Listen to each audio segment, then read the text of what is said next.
ছোট মাছ এইভাবে রান্না করলেও ভীষণ মজা লাগে খেতে। বাসায় আপনারা এভাবে একবার হলেও ট্রাই করে দেখতে পারেন। প্রথমে প্যানে আমি ধুয়ে রাখা মাছগুলো দিয়ে দিলাম, তারপর পরিমাণ মতো তেল দিলাম। পরিমাণ মতো তেল দেওয়ার পর 1 কাপ মতো আমি পেঁয়াজ কুচি দিয়ে দিয়েছি। মিডিয়াম টু লো আছে, এটাকে এখন রান্না করে নেব।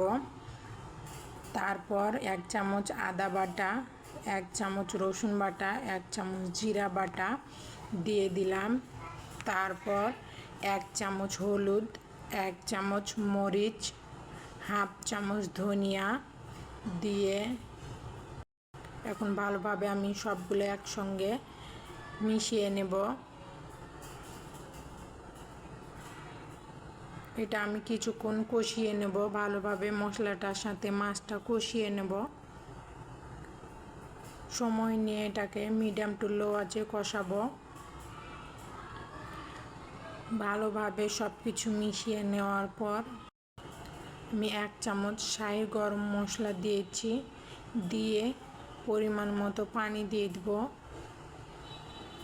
পানি দেওয়ার পর আমি কিছুক্ষণ ভালোভাবে মিশিয়ে নেব।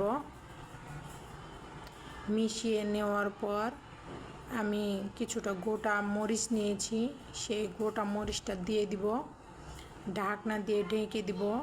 ঢাকনা তুলে আমি স্বাদ মতো লবণ দিয়ে দিব। আবারও ঢাকনা দিয়ে দিয়েছিলাম, ঝোলটা কমিয়ে এসেছে। ঢাকনা তুলে এখন আবারও নেড়ে দিব। নেড়ে দেওয়ার পর এখন আমি ঝোলটাকে কমিয়ে নিব, তাহলেই তৈরি হয়ে যাবে মজাদার মাছ ভুনা। আল্লাহ হাফেজ।